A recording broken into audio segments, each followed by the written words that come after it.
Okay, we're going to begin the meeting. Item number 2 is items added to the agenda. Are there any items to be added by unanimous consent?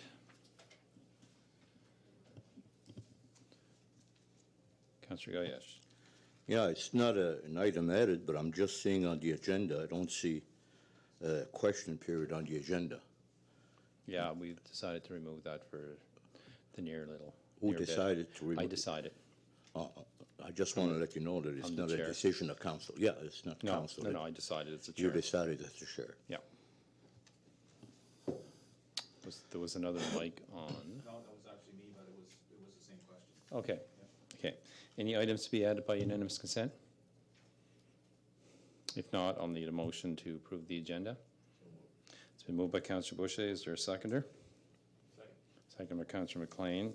Discussion? Questions called. All those in favor signify by raising your right hand.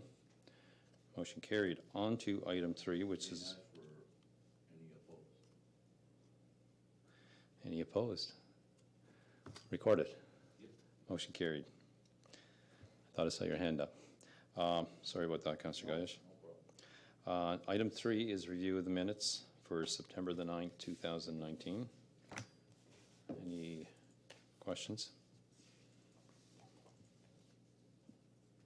I need a motion to approve those minutes if there's no errors.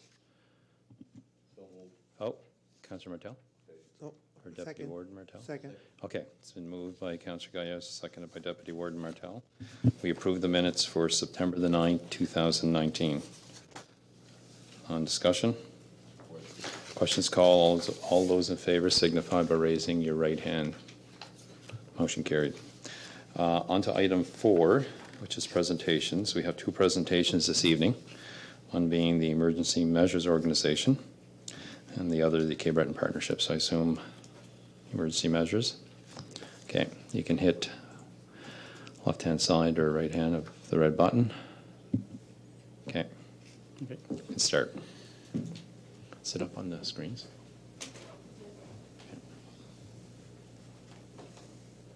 My name is Adam King. I'm the Emergency Measures Coordinator for Richmond County. A little bit of history about me. I'm a firefighter right now currently in Port Hawkesbury since 2012. I'm a firefighter in Alls Cove since 2017. I'm the head of training for Straight Area Mutual Aid and currently now have taken on this role as of June 1st. I would like to address 4 of the questions that were put forward to me via the email from Yvonne in regards to the September meeting. With the concerns of how I may have handled the situation with Hurricane Dorian. I've sent out passed around a packet for the roles and responsibilities of the ward and CO and persons in the municipality and myself. I have a lot of questions myself. I haven't got many answers from the county, but I'm working towards getting all that done. So we'll move through this little Hurricane Dorian report and then we'll go from there. And how do we do this? Oops. Is there a clicker? Do I have to? Sorry, I can do it here. The questions that were raised by Yvonne, one of them was the involvement of the municipality and what they can do to help with the efforts of EMO. That's okay. Yeah, that's fine. I'd like to, like I said, the packet that I sent around regarding what the roles and responsibilities are is really going to help a lot of people in the county understand what their jobs are. It's not all on just on one person. We got to come more together and work together on this situation. We have to arrange for a lot more training between everybody. I don't know what training everybody has, and that's a big question for me. I know what training I have and what I need to get, but I don't know what the warden or the elected officials have. And it's important to know that, because if we get into a real big situation where people need information from us, we got to know everyone has to know what they're doing. And we're going to have to look more united and more in control of our situations. We need to conduct at least 2 standing committee meetings every year. I'm not sure if that's being done. I haven't got an answer on that yet. I don't even know if there's a standing committee.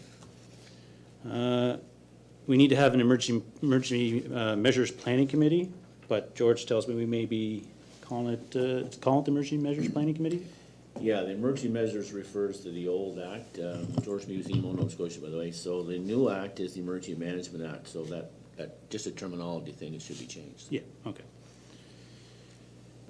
And we, like I said, we have to ensure that everybody in the municipal staff knows the structures and their authority in an emergency situation. What did you say? Adam, can I stop you for a second? Sure, go ahead. You just passed out one, right? This one. Yeah, but the one you just passed out, you're not following that one. No, that's just a brief synopsis of okay. what's in Okay, so it's what's in our plan, sorry. Yep. And that that's just fine. gives us the roles and responsibilities of everybody in the Oh, okay. in the municipality. Because I don't know if everybody was trying to follow the one. No, sorry. I just handed out. Okay, sorry. Okay, That- sorry, continue. This one's more or less for your own reading. Like, it's a little one, synopsis okay. of what's going on and what we all need to do and what we need to do in an event of an emergency or Yeah. a situation. Okay. And I know there was questions raised about comfort centers. I heard lots of people saying throughout the community where I live and around, there was no comfort centers open. There was comfort centers open, but they were not really, they're more for warming centers. A lot of places didn't have the facilities to really get a lot of people warm. It wasn't really necessary to be warm, but they did open for that reason too. Comfort centers are normally opened by community groups and is intended to provide locations where community members can go to gather for a period of time during the day. They're not open as an overnight shelter. The Red Cross provides shelters. We do not have the staffing to provide an overnight shelter. All these shelters are run by volunteers, and it's hard for family members to get all that time for shelters. Food and water and stuff may be provided, may not be, depends on the comfort or warming center.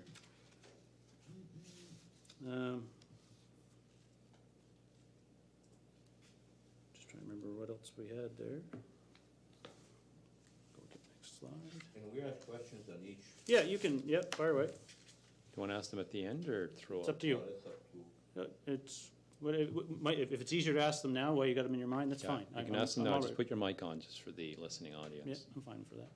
if you do want to ask. Okay. Yeah, It's just the only, you said not open as an overnight shelter. yeah. But we don't have a Red Cross in the area, and it's something we might have to look at. And the reason why I'm saying that, I don't put time limits No. on emergencies, like it's no longer 48 hours or whatever. I'm looking at whatever time the power is out. We should be set up and ready to accommodate people. If it is overnight, it has to be overnight. Yeah. This happened, this storm, during nice weather. If it happens in the wintertime, I don't think we have a choice but to open it up for even overnight shelters. But like you mentioned, we have to be prepared as a municipal government and the community to do this. And I agree with you, it's not a Yeah, like one-man operation. if the municipal government is willing to go out and buy all the essential needs for an overnight shelter, that's beyond me, like, Can I Well- just make a comment there? Yeah, just hit your mic, George. A shelter is actually run by the province. It's the Department of Community Services that runs a shelter by contract with Red Cross. So all of the costs incurred in running the shelter is actually undertaken by the province. So a shelter is usually only used when somebody cannot stay in their home. So if the home is condemned or, they have a sewage issue or those type of things where they can't stay in their home, that's when the shelter is opened up. Once the need for a shelter in the municipality has been communicated to the province, then the province will look after the resources. All the province would need is a facility or named facility in order to operate there. But it's actually the province that runs the shelter. So who decides when you need it, though?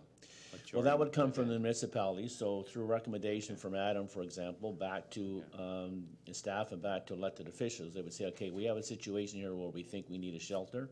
Then that information will be communicated through to us, to the community services, to Red Cross. You have to keep in mind, though, that sometimes if this is a province-wide event, sometimes there's not enough Red Cross personnel to run these shelters. So it may be in conjunction with municipal volunteers that Red Cross would come in and help organize, help make sure the resources were there, and then they would use or work with volunteers from the municipality. But once you request a shelter, it's actually being run by the province. Yeah. Okay, yeah. Well, Mr. Warden, see, my point, and I think is something that maybe the province is looking at more in urban centers. In this case here, I'm looking at rural areas that don't have a Red Cross. And I know what you're saying as far as providing shelter. It's not made for overnight shelters. But don't forget that we have areas on Almadam, Richmond County that don't have water and sewer services. And when you don't have water for 4 days, to me, that's an emergency, and it's something that you definitely need. I had no problem because I'm on the water and sewer. I always have running water. But when you have no power and you haven't got these essential services, and I think that's where the province has to look at, that what you call emergency up in Halifax, it's not the same Well, emergency. we agree in the fact that if Almadam. there's a need for a shelter and the municipality sees that need, then the municipality would make the request for a shelter. And it really doesn't matter if it's an urban area or rural area. Red Cross is able to move its resources from wherever in the province to an area to be looked after. If those resources are in demand and they don't have enough resources to look after all of the areas looking for a shelter, we may be able to work with municipal personnel, volunteers, where we have a reduced number of Red Cross actually on site, but they're working with volunteers to make sure that the shelters are up and running. As far as the resources, the cots and the food and all those kind of things, all of that would be organized by Red Cross through the contract that they have with Community Services. So the application or initial request has to come from municipal government? Well, it comes from the municipality, whatever way you set it up. If it, for example, if Adam has the authority to make a request for a shelter, then he can do so. He can do so through the EMPO, which is my role, or he can do so through Red Cross and say, yes, we have a need for a shelter in the area. If our provincial coordination center is up and running, then we're going to be looking at all of the requests province-wide and trying to coordinate the need in every area of the province kind of thing. Okay, thank you. So would you need us to provide places for you to provide these shelters? 'Cause Exactly. we So don't have a you list. would have to identify in your municipality the areas that would be suitable to operate a shelter from. And once Red Cross has that, then basically they would come to that facility and they would set up as a shelter. Keep in mind, though, is that these shelters isn't something that can be requested and all of a sudden it's set up an hour later. But- Usually it's about 72 hours before it takes them to mobilize their resources in order to try to do that. And that's why we, So should we have a list of those that you or Adam would pre-inspect to most ensure they could do? municipalities do have created a list to say, here's the buildings that we have that are suitable for comfort centers. Here's the buildings that we have that are suitable for shelters. And it would be great to work with the Red Cross, and we can put you in contact with Jason Noseworthy, who looks after this area. And he may come in and have a look at it and say, yeah, this here would work great as a shelter, or maybe we need something else to make it work as a shelter kind of thing. So So Jason is with Red Cross? yes, exactly.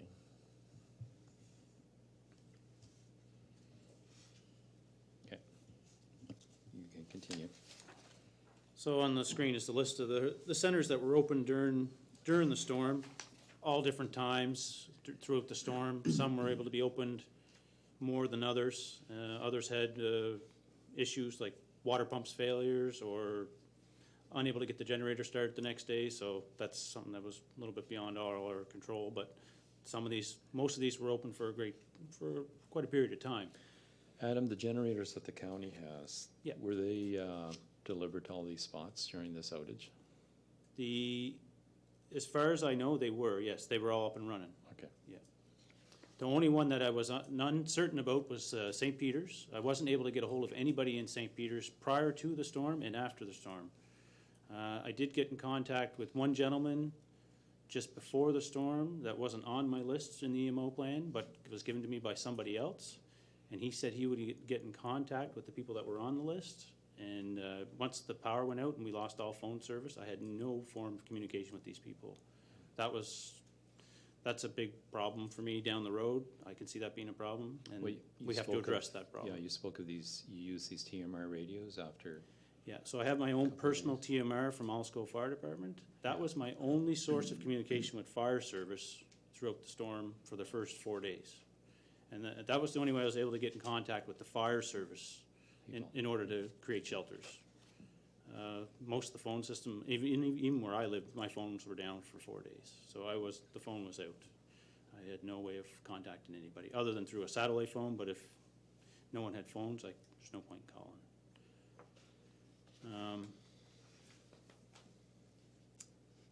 So that was the list. I did contact quite a few media outlets throughout the storm, CBC Radio, The Hawk, CJFX, Provincial Coordination Center, and they also contacted 211, had it posted there. Facebook, there was messages put out on Facebook on a regular basis for the people that were able to even get Facebook. I don't know all the exact numbers of how many people were in each conference center or warming center. That's something I would like to know in the future. That way we have a better idea of how well it's being utilized and how much people are getting out to them. Not sure. I heard little bits from Isle Madame here and Lewisdale. They had sparse turnouts once in a while, you know what I mean? Some days they had a little more than others. But there were some days that it was really tough for the fire service too, because they were really busy those first 3 days of that storm. So they had a juggle operating a warming center plus run a fire service, which was more critical to them. because on the list here, I think the Lewisdale Lions Club building as well has a generator That'd be, switch that was put in by the county. And I according to my don't see plan, it. I don't think that says that in my plan. That's one thing I have in the plan that I want, that a Update. lot of these shelters that are in this plan don't say they're compatible to run a generator. And that, if they're gonna be a list of warming centers or shelters, they need to be able to be hooked up to a generator. And if they're not gonna be able to be hooked up to a generator, there's just no point in contacting them. People need to be warm, charged up. You know, I mean, Okay. if we can't get a generator in there to work, there's not much use to taking a generator to them. You know, Yeah. we need to, that's something we need to address.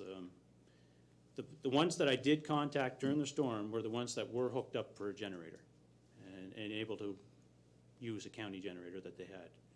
Excuse me. Yeah. Adam, did you contact River Bushwick Community Services? I wasn't able to get a hold of the lady that was in charge that day. Rose, I do believe. Rosemary? Yeah, I wasn't able, I actually started calling. Councillor Wishay, your mic. Yep, that's all right. I started calling contacts on the Thursday before the storm, and between work and calling on Thursday, and Friday did the same, and was only able to get through to what you see on the screen, minus West Bay Road. West Bay Road was an afterthought when St. George's Channel went down after the second day. They do have their hull is hooked up for a genset, and the genset's supposed to be in the shed outside.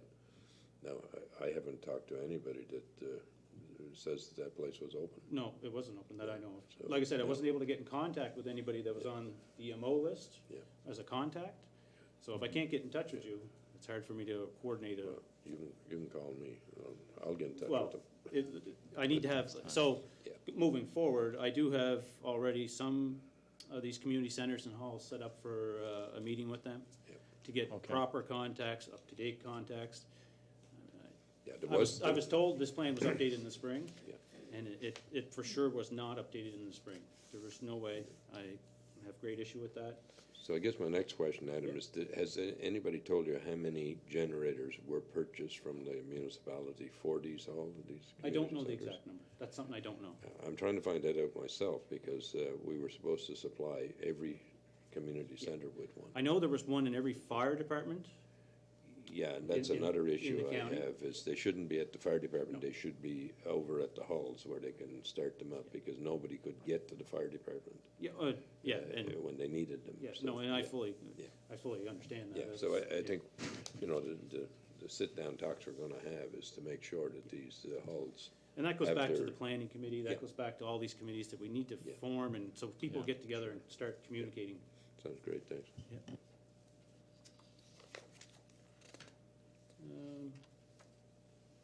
And also through the storm, like Lewisdale and Isle Madame, I'll commend them. They operated a large number of fire calls. They communicated with me on a regular basis through the radio, TMR radio, And they also kept those centers open for people on a regular basis. I know Isle Dam here was open as long as they could every day for as much as they could. They had people stationed at their halls for 24 hours a day for almost 5 days in case of a 911 emergency, because the phone lines were down. And, you know, I mean, that's going well beyond. I think you'll find, Adam, that the Armagold is the most efficient one. It has a big St. diesel George Channel? gens. Yeah, has a big Yeah, diesel it was up and genset. running on the first day, Oh, those guys. but the water pump yeah. failed at their location, Oh, sorry. and they weren't able to reopen after that. That's too bad. So that's because when they West have Bay a Road good- came yeah, into they effect. have a I good contacted system. them. Yeah. Yeah, I'd contacted West Bay Road to try to cover off that end of the county, and I knew the power was out there as well, and they were considering opening.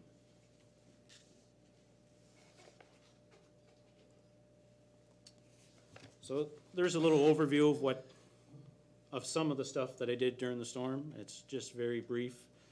It'd be quite a list. I'd be here all night probably talk to you. It went on for quite a while. It was pretty busy. On the 5th of September, that would be a Thursday, I started organizing the volunteer centers. And same thing on the 6th, started organizing volunteer centers, kept calling people. The PCC opened on September 6th, which was the Friday as well. And on the 7th, the storm rolled through the province late in the day.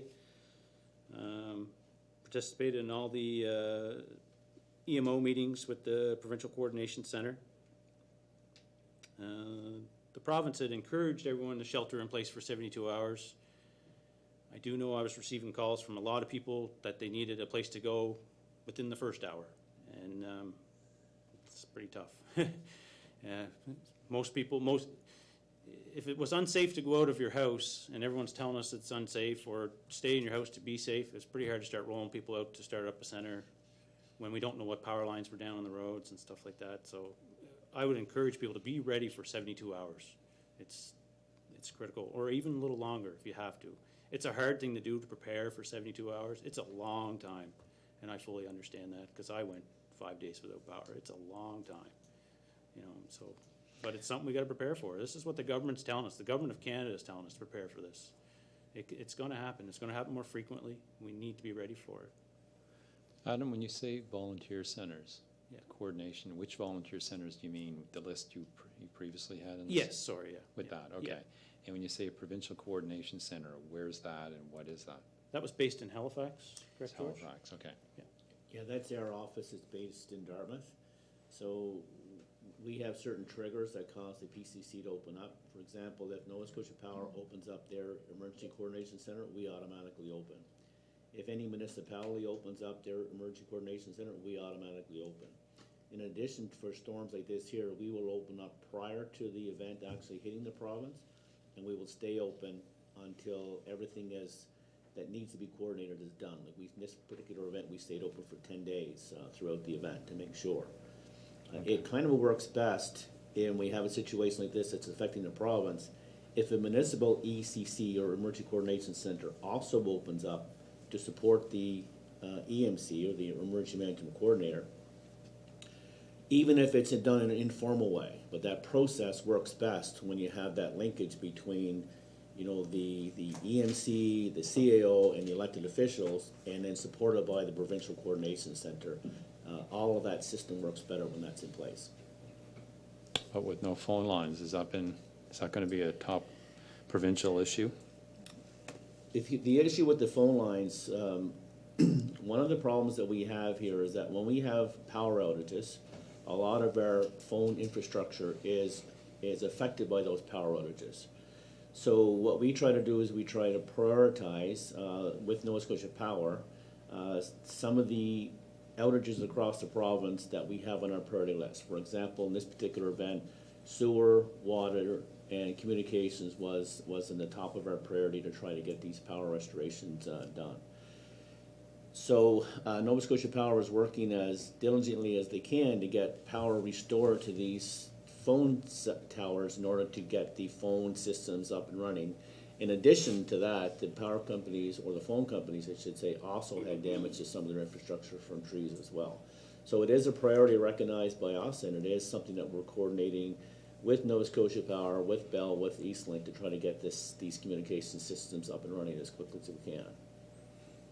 And hospitals are on that list. Hospitals are on that list. In most cases across the province, though, the hospital has their emergency backup power supply. All hospitals do.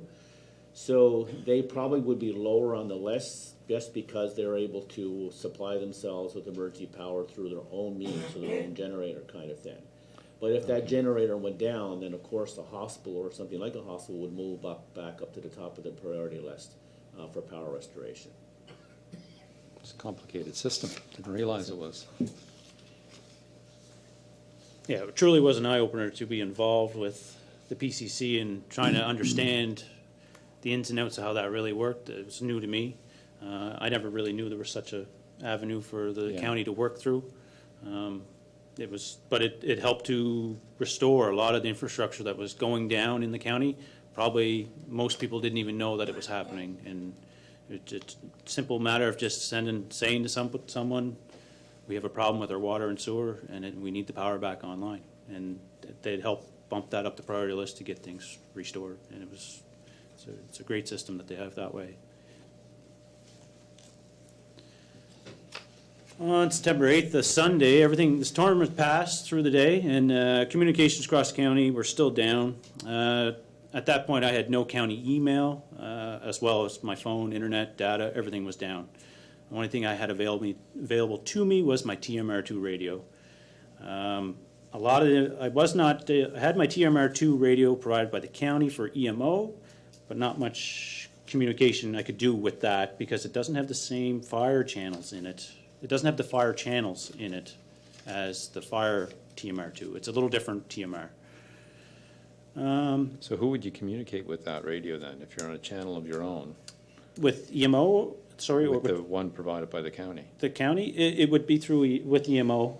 Yeah, actually, it's not one channel. There's a number of different talk groups, and basically that radio can speak to every emergency or first responder agency across the province. So you can speak with RCMP, you can speak with any municipal police or arm, you can speak with transportation infrastructure renewal, you can speak with all government departments. The issue with the volunteers, though, is both radios had the capability of talking to each other. You just had to make sure you're on the same talk group.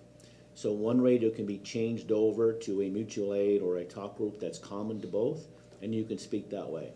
The issue would be is communicating that to the volunteer fire departments that, hey, we're over here on this particular talk group, and then they would have to change their radios over to that particular talk group. Oh, but couldn't you change the provided one to their group when you'd want to communicate with them? We could, if they understand how to change over to that talk group. No, but if you could change ours to their group and then switch it back to the EMO. Yeah.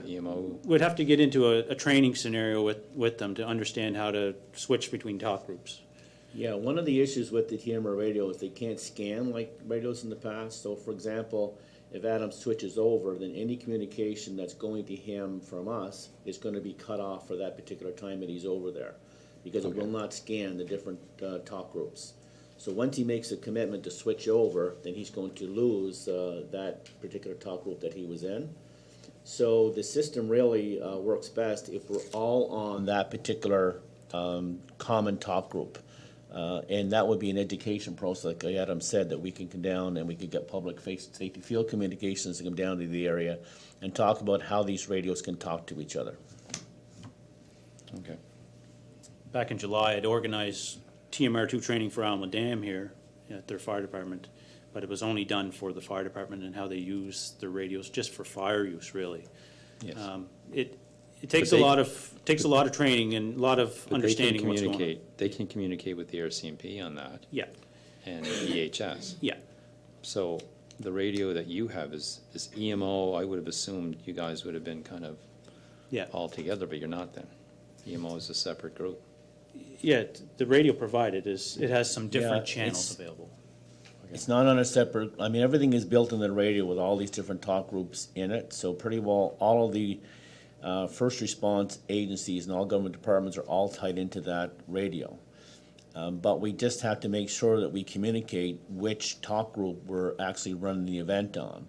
So Mutual Aid 1, for example, was tied into that event. So anybody could talk to any the fire department or any other group across the province on mutual aid one by knowing that that's where everybody was located for that particular event, If they knew it, if they knew. if they knew that, yeah.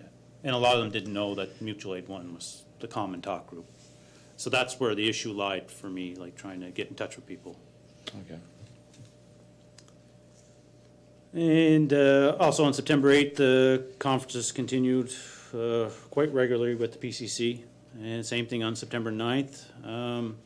Actually, on September 9th was the Monday. I had to take the day off from my job to try to coordinate trying to get some power restored back to the county in the water and sewage pumping stations and transfer stations. That was a lot of work. Regained my access to my county email that afternoon later in the day, which was quite backlogged with emails that I'd missed. Was notified by a water shortage in Potlatech, which you guys approved to help them out, which was good. On September 10th, I continued my duties from work via my cell phone. Provided a list of infrastructure priorities back to the PCC from the Public Works and Nova Scotia Power and Bell. We're working hard to restore a lot of those. During the storm, we weren't able to get much information from Eastlink and Rogers and those guys, but Bell was pretty good with communicating, which was good. And our warming centers were still open at that time. We had quite a few open that day. Where were they open? That specific day, I could probably tell you. No, I don't have my book here. I know they were open in quite a few of the areas, but I just don't know the exact. How could you communicate that they were open if nothing was working? Like, how did people know? So on that day, I received, the previous day, I believe I got back my phone service, and I communicated to Carla with some information. She was able to get a text now and then. Every time I'd call, there was no, calls wouldn't work, but texts were working. Data was somewhat scattered, so it was able to work. And also I'd contacted the radio stations that I could, when I was able to get that information out. Okay, the problem with that is that, okay, the communications get through the radio stations, it gets through the text, but it doesn't get through the actual people. Nope. Because they have no power, they have no way of communicating. So there's got to be a way Yep. that we can inform these people that the centers are open. Yep. So one of the additional things that was done is that when the information came from municipalities of which and where comfort centers were open, we shared that list with Nova Scotia Power. So when individuals were contacting Nova Scotia Power and saying, I have no power, when is my power going back on, they would estimate the time. They would also tell them, in your area, there's a comfort center open up at this location. We know it's not perfect, but we've reached out through every means possible during that event to make sure that people No, were I'm not aware. putting the blaming on But I'm anybody. just saying, that was another thing that was done. But I'm saying at my that particular phone, for event. example, I could not call Nova Scotia Power to notify them what time is my power going to be on, because my phones didn't work. And most of the people in my area were in the same situation. So how do you communicate? There's got to be a way to communicate to these people that there is a warm center open someplace. And that's my problem, that nobody's getting the message. And I'm not blaming anybody. I said there's got to be a better way to coordinate these efforts whereby people know exactly where to go and at what time. But I will tell you something else that was done in addition to that, is that Nova Scotia Power has a critical infrastructure list where they have critical customers on their list. And that list was shared with the municipalities, and people actually went door to door and actually knocked on doors to inform people to make sure that they were okay and to advise them of a comfort center that was open in their area. So there were a lot of things that were done that probably people weren't aware of that was happening at the same time. So we understand we're not going to reach everybody, but with all the means that were there, we've probably reached the majority of people, and we've made every attempt with Nova Scotia Power with their list of we've actually sent GSER teams out in some areas. RCMP went out in other areas and actually physically knocked on doors to make sure people were okay. We have to coordinate that type of effort in Richmond County, because that wasn't done. I do have a list of plans, and I do have a list of recommendations. Yeah, okay, and that's great. It potentially is a mile long. No, But okay. I know a lot of these things won't get done right away because some of them cost money. But some of them can be done just by the means of forming committees, that need the proper committees to organize this stuff. And it needs to be done. It's a simple thing, we gotta do it. It's, because people are gonna demand this information, and rightfully so. We gotta get it out there. And on September 11th, continue to stress the priorities to restore power and water back to the county. Nova Scotia Power and the Provincial Coordination Center we're dealing with that quite heavily with Chris with Public Works, and that was good. Centres continued to be open that day. On September 12th, centres were open that day as well. Nova Scotia Power provided myself with a list of critical care patients that day. I personally went around to 11 households myself throughout the county and checked on people. Not much luck. Most people had found places to go, which was good. Some were home though. RCMP, Lord Waste Fire Department, Isle Dam Fire Department also did some checks for us. And within 2 hours of getting that list, it was completed. Nova Scotia Power was able to restore most critical infrastructure back to the county that day, that evening. In regards to sewer and water, power was still out to a large portion of the county.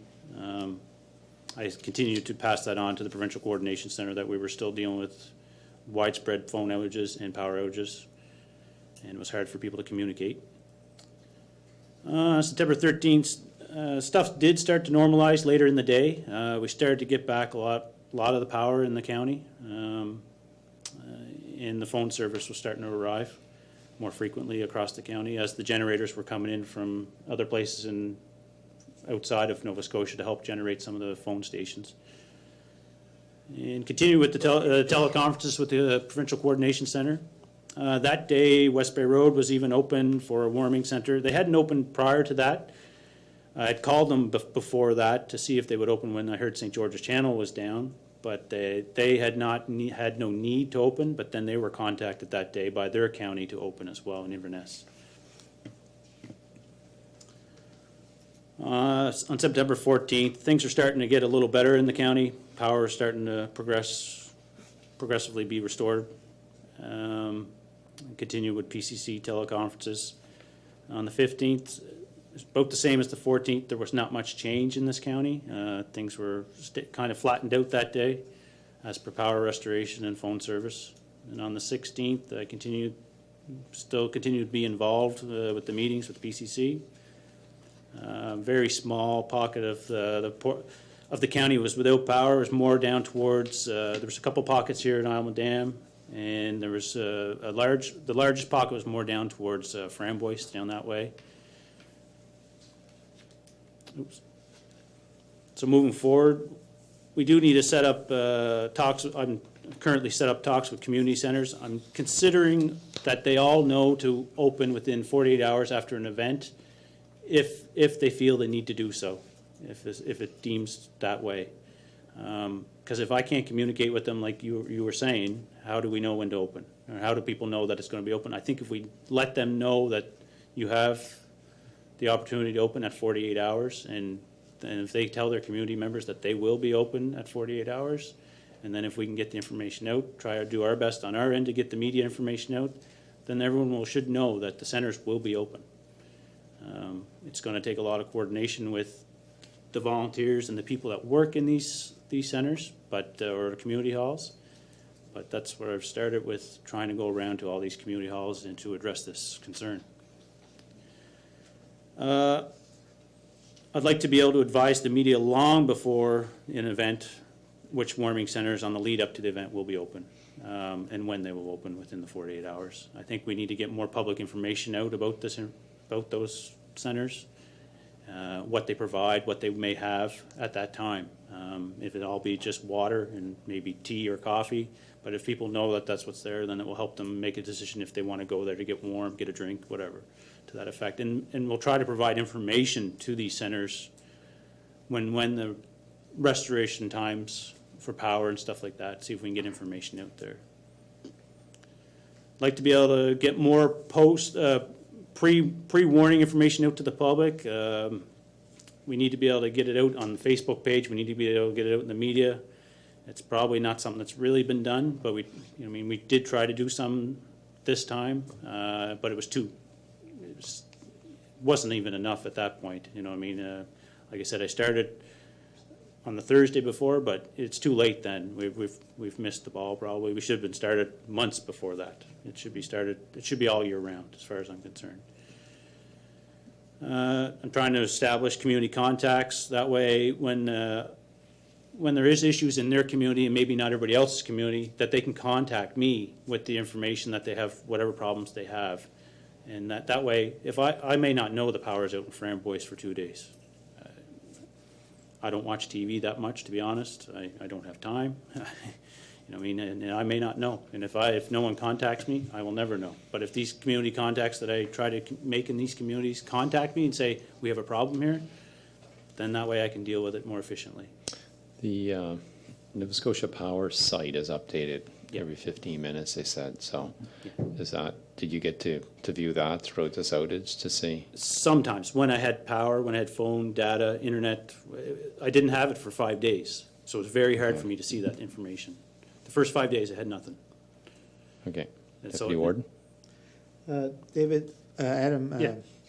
the thing that I find about this is, you know, like you talked about earlier, you know, when people call and they don't want to stay in their homes and, you know, like they need to get picked up or by someone. And where does the liability issues lie? Because, I mean, you know, you're in the middle of a storm or waiting for a storm and you go pick up some elderly person in their home and you try to drive them to a comfort center, something happened.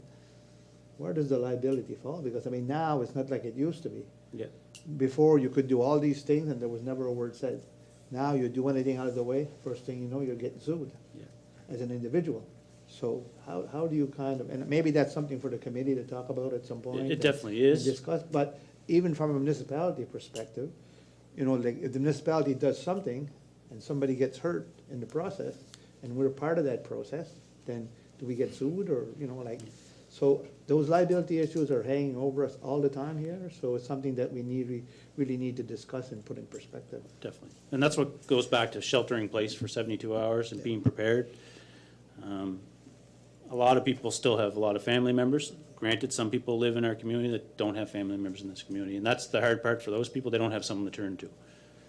Now, like you said, the liability issues, I'm uncertain of the issues, like how we go around that, but it's something that the committee would have to get together and try to find a reasonable solution to. I know I had lots of emails, people saying, why didn't we get straight area transit in to bus people certain places? But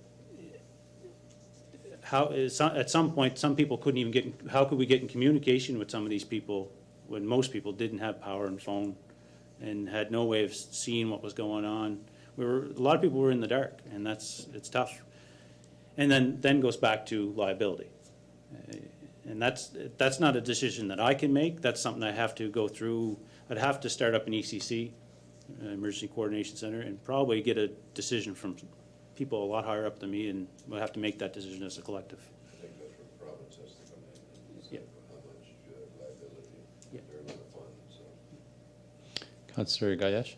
Yeah, I don't think you go out in the height of a storm. When the storm is on, I think you stay put the same as everybody else.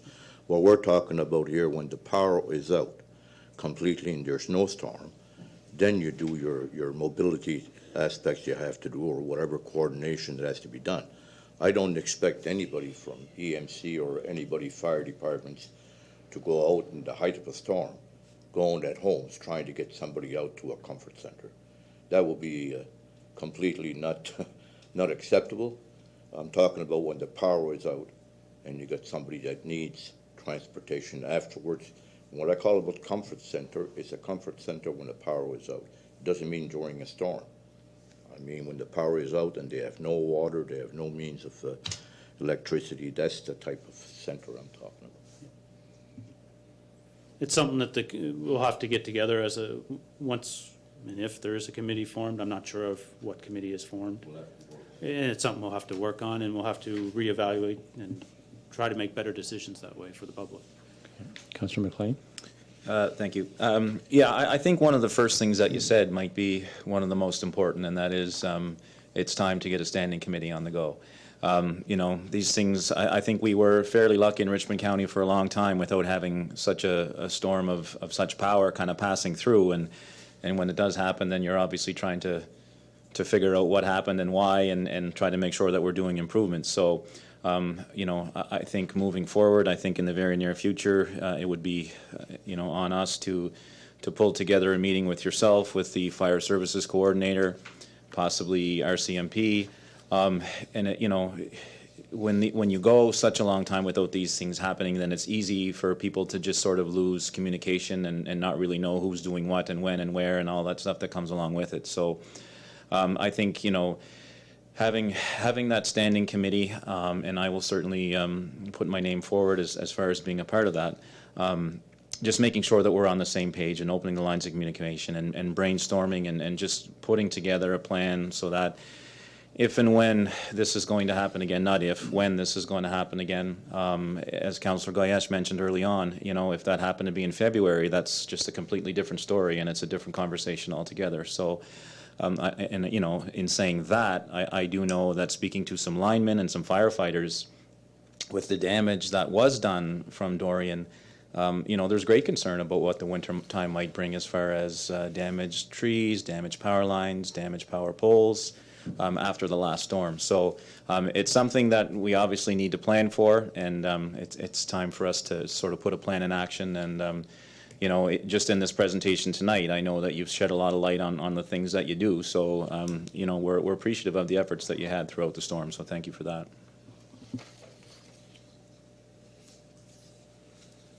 I also spoke about the TMR2 radio. We'll have to look at some avenue there to get better communications with the fire service. I'm also thinking, like I said, we need to form the committee so we can make some of these decisions as a group. I have ideas, and I'm sure other people have ideas, and we need to get together and have all these ideas come together and try to make a better system. I have ideas of these warming centers that have generators in them or that are ready to help people, have satellite phones in them. So if we lose phone service, everybody knows that if there's an emergency, they can go to these locations. These locations will have people, just an idea, but we got to look more to the future because communication goes down. A lot of people are in trouble, and it's hard for people to get emergency service if they need it. And if they know where to go right away to be able to get a phone call out to be able to get help, then it might help things down the road.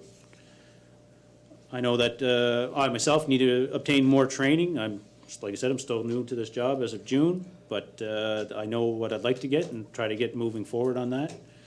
And training for everybody that will be involved in the Emergency Coordination Center in our county. Make sure everybody has the right tools that they can work with when we get to that point, if we ever do again, which I presume we probably will get to there someday soon.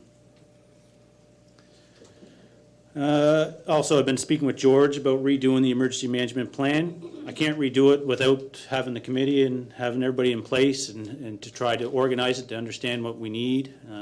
But I'm looking at more of a more current platform that's more user-friendly and more in line with what everybody uses in the province. That way everybody's plan looks fairly similar, and that when someone comes in, like George, from another location, they can just flip through the plan and they know where to go to ask if they have a question about something. Everybody's plan will look similar. You mean that our plan will look like other provincial or municipal? Yes. Other municipal plans? Yeah. Okay. Yep. And moving forward as well, just to So that would be one for the whole county, not, you Yes. don't want every little no, area to that's a have one. county-wide plan. Yeah. Okay. That's what the plan is currently now. It's not. I'm not trying to reinvent the wheel. It's just a matter of updating it and bringing it more in line with what everybody's using right now, and it looks similar. And to form all the necessary committees and move forward from there. Now, okay, on the previous slide, you have the incident command system, 300. Yes. Is that a program, or is that a strategy, or is that? It's training. I don't know how to describe that, George. So the incident command system is a way of managing an event. So Okay. it was designed for incident commanders on site to be able to manage an event. Since then, it's also been adapted for municipalities to be used in the Emergency Coordination Center as well, following some of the same principles. So that's a course that we teach, the province teaches, from 100 up to level 400. And we can certainly arrange with Adam to come down here to the municipality and teach whatever persons here in the municipality you feel should have that training. Is there cost for that, or is that? No, there's no cost No for us cost? to do that. Okay. Well, that's definitely something we probably should get. Councillor Boucher? Thank you, Warden. I certainly think that, I agree with Jason, we need a committee set. We're all representatives of the taxpayers of Richmond County, and I'll make a motion that we all, that every councillor, I think everyone should be, yes. every councillor should be involved in the committee. That's our responsibility. Yeah, Can I well, just make a comment on that? Okay. According to our act, and one of the things that is required by the municipality under our act is to have a committee of council looking after EMO issues. So that committee can also have subcommittees like the advisory committee, the planning committee you're also talking about with the stakeholders supporting that. But that first committee or that overall committee is supposed to be a committee of councilors that looks at those issues on a regular basis and getting advice from the stakeholders as well. So that is a requirement of our act. I think it's a good idea that we're all abreast of things like this, because we'd be probably the first contact for some people. And one of the other things that we can provide that I'm pretty sure I done when Cecil was here back a number of years ago, and that's training for elected officials. So we do have a course specifically designed that talks about the requirements under the act. So we actually come down here, it's a couple hours long. We can actually come down here and make that available to elected officials here as well. Okay. That's involved with this incident command system, or is that something? It's an overview of our act and what's required under our act. And we can combine that with an overview of the incident command system called the Incident act. Command 100. So we can combine both of them so you have at least a working knowledge of both the act and the system itself. Okay. Councillor Gayesh? Oh, no, I'd like to thank you, Adam, for the good work you've done, I guess, with the limited amount of resources that you had available to you. I've been here since 2016, and I did not know that you were the emergency coordinator for Richmond County, and that's not your fault. I guess that's my fault. I only started in June. He just so- started, yeah. Well, okay, I didn't know. No wonder I didn't know. You Yeah. only started in June. Yeah. But that's something that we have to be informed as a council, and I agree with the councillors Boucher and McLean that we have to get together as a unit, work with not only as a council, but the groups that we have locally, and I think there are concerned people out there in different organizations that want to get involved because they see that this is not the last storm we're going to have. There's going to be some more coming. So I thank you very much for your presentation and your efforts. Thank you. Thank you. You're done, Adam? I'm good. Yeah. Any other questions? I don't think we need a motion to set up a committee. We'll set something up for sure, and Adam will be in touch. We'll start with some committee of council, all of us, and maybe meet with yourself and some of our staff here to get something going anyway. And George, what's your last name? Muse. Muse? Yeah, should we have you involved as well, or Adam, would you That's prefer? what my role is, to support the municipalities. So any time that you're having any of these meetings or discussions, I'm willing to come down and work with you guys in order to get to where you need to be. So Okay, feel free to contact me anytime. George is our provincial representative in this zone, which is Cape Breton. oh, okay, so you're not in Halifax and you're around here? No, I actually work out of Glace Bay. Okay. And I look after all of Cape Breton Island, so all the municipalities in Cape Breton Okay. Island are my responsibility. Good then. So you'll get us some contact information for him as well? Okay. Well, there's no questions. Thank you very much for the Thank you. presentation. Definitely was enlightening. Thank you.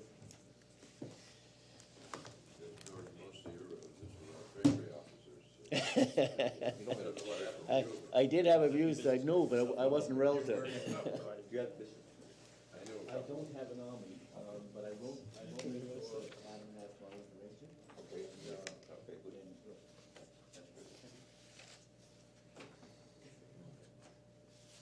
Okay, we'll move on to our next presentation. Cape Breton Partnership.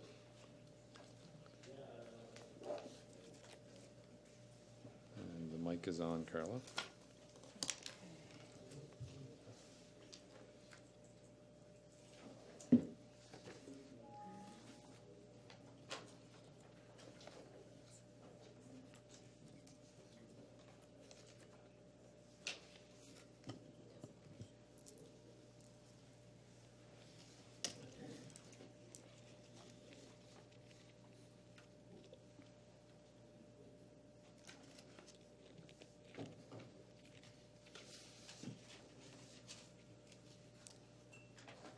Are you ready? Yep, whenever you're Wonderful. ready to start. Okay, good evening, Wharton Marchand Council, Dawn, Yvonne. Thank you very much for your time here this evening. I wanted to share some information on what we're calling Cape Breton-Unama'ki Economic and Population Growth Strategy. To grow the economy, we know that we need to grow the population, so we are launching a new island-wide economic development strategy, but we're calling it an economic and population growth strategy for Cape Breton Island. And we hope that this strategy will serve as a framework which will support or underpin individual, municipal, and First Nations plans across the island. Are there individual plans? What's that? Are there individual plans? 'Cause it Not supports the necessarily, but if plans. there are, we hope that this island-wide one will be the framework upon which the others are built. So why are we doing this? We think that it's certainly good timing. The last economic development strategy for the island was called the Prosperity Framework. It was originally written in 2011. So it's been considerable time since Cape Breton has had an economic development strategy. We think that there's good strategic alignment through the Regional Enterprise Network, or the REN. We have Richmond, Inverness, Victoria counties. We also have Wamakuk, Wegama, member to Eskazoni, and also the CBRM, who are under their own REN, but all again working with the Cape Breton Partnership. So we think it's a really great opportunity having everybody all aligned, island-wide collaboration, and public and private sector buy-in into this plan. Some areas of focus. So we don't know what this final plan will look like, but some areas that we would like the plan to look at are things like population growth, labor shortages and skills gaps, key sector development, so whether that's oceans or seafood or information technology, whatever those sectors will be. Support and revitalization for foundation industries, so some of our key historical industries on the island, so fishing, agriculture, forestry, and so on. Infrastructure gaps, and that can include broadband and cell service, roads, rail, et cetera. Technological advances, obviously technology is changing the way the world operates. Entrepreneurship and startup support, and also enhancing Cape Breton's competitive position on a global scale. We know that our markets are not just here at home, but they're across the globe. So those are just some of the areas that we hope this plan will look at. In terms of a timeline, we hired a consultant in July. It's a company called Group ATN. They are based out of Halifax. They have 4 consultants working with them: Ron Lesperance, Tom McGuire, Stephen Coyle, and a 4th representative who's actually from Cape Breton, which is Mr. Robert Bernard. And so the consultants were hired in July. We held a series of meetings. They've met with our private sector board. They've met with our staff. And then they've started to meet with some individuals across the island, some senior leaders, including some mayors, wardens, and chiefs. And then we had an official launch on October the 2nd, which was a more public launch. There's going to be a public engagement process, which we've officially started now, and that will take place through the months of October and November, where we're trying to get feedback from the public, and we hope to have a final strategy by sometime the end of January, first part of February. So in an effort to ensure that this strategy is informed by perspectives and experiences of Cape Bretoners, our consultants have prepared a survey. It takes about 15 minutes to complete. It is available online at capebretonpartnership.com/growth strategy. And specifically what I'm hoping from council is to engage with municipal staff and council. We would love to have your help in first meeting with the consultant team. We can have them come to Richmond and meet at a time that's convenient for you.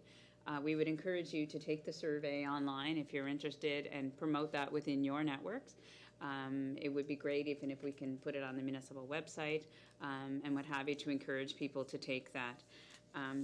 We know a plan is only as good as the feedback that goes into it, and we would really truly value and appreciate any time that you can give to us to help make sure that Richmond County's voice is heard and reflected in that plan. Do you want us to do the survey before they come down to meet with us? What was that? Do you want us to do the survey before they come down and meet with us? It doesn't matter, yeah. I mean, you can have your family, you can have your colleagues and that fill out the survey as well. I do think it would be great for you to take time to meet individually with the consultant. You know, as we're asking each municipal council and First Nations leaders across the island to participate in that portion, including the business leaders in the community and so on. So there's a number of people that will be informing this plan.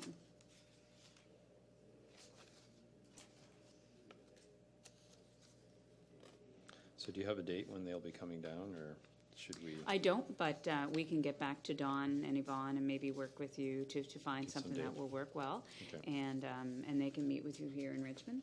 And like I said, the final plan will come out probably the end of January, first part of February, and that'll be shared and circulated with Will that be, with all will there be a council. draft, or will that be the final and that's it? Well, we will have a draft before then, but certainly we can, we're hoping that by sometime in February, we'll have that final version of the plan. Would we see the draft before that? Possibly, yeah. Yeah, because you're I'd having like the to see it. engagement sessions, you say, in November? They'll be throughout the This next, month, you know, next next month and a half, yeah. Okay, Councillor Martel? Yeah, Or Deputy now, Warden, sorry. You, Carla, do you guys see consulting with the council as a group or individually? Or? Whatever's your preference, you know, it may come down to scheduling and whatever makes the Yeah. most sense.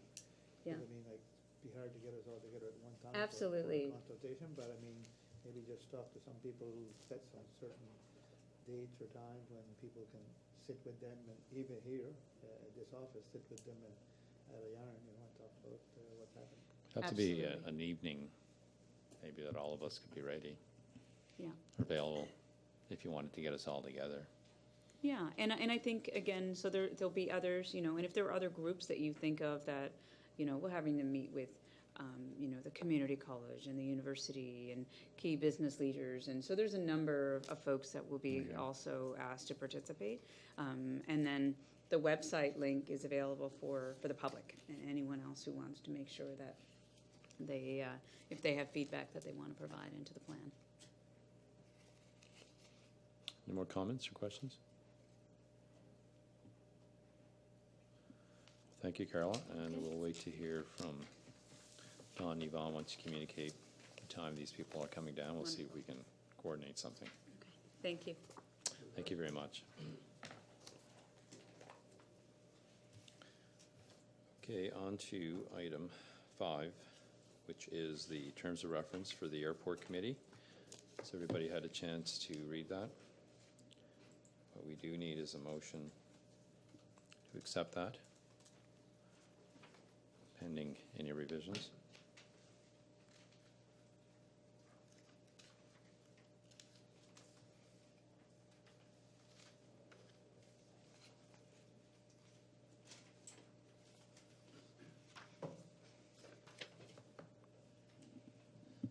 Deputy Warden Martel?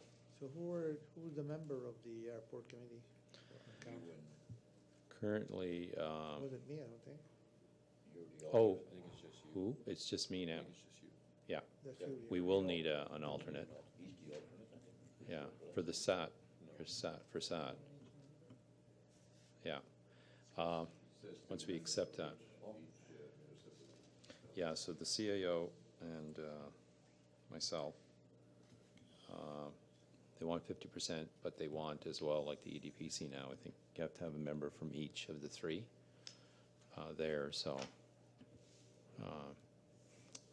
But now we'll need an alternate with this new committee structure. So you guys were, you and the CAO were privy to putting this plan, this terms of Yep. reference together? Yeah, So, yeah, so should be okay then. I think we're okay with everything. It was just, It says two, right? So it doesn't say two counselors, it just says two. No, it has Two to be two members, yeah. councillors. A staff and a counselor maybe. Voting, for the voting, it's just councilors, but CAOs are there as well. So they alternate, I think, the chair from Inverness, Richmond, and Port Hawkesbury. And there are some, for For the meeting rules, they're there in the roles and responsibilities. So the town of Port Hawkesbury looks after the finances as well as any of the infrastructure work that has to be done there. And the committee structure is more just to look after the operations of the airport. So do we have any idea where the airport is since the last catastrophe with the airport? Yeah, the Inverness one is on hold for now. This is just for the terms of reference for the committee, I guess. There's currently an independent operator that's operating it there's an agreement between Town of Port Hawkesbury and that operator. I don't know how much I should say, but there will be some changes, I guess, to the structure, the ownership structure, but this is just for the committee itself. Because I don't know if we had a current terms of reference, so this started back in May, right? May or June, started on this, yeah. So I think Inverness and the town of Port Hawkesbury have accepted it in September and October, so we're just bringing it here now because there was some bulletins that were taken out of it or changed. You want a motion to accept the terms of reference? Yes. It's been moved by Councillor Boucher to accept the terms of reference.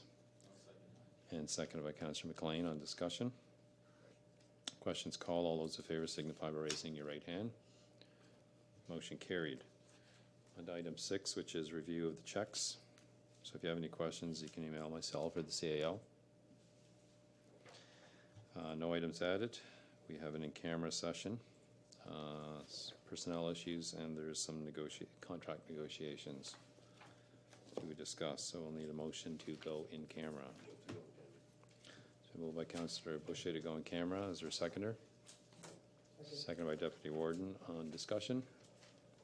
Questions called. All those in favor signify by raising your right hand. We'll go in camera in the next minute or so.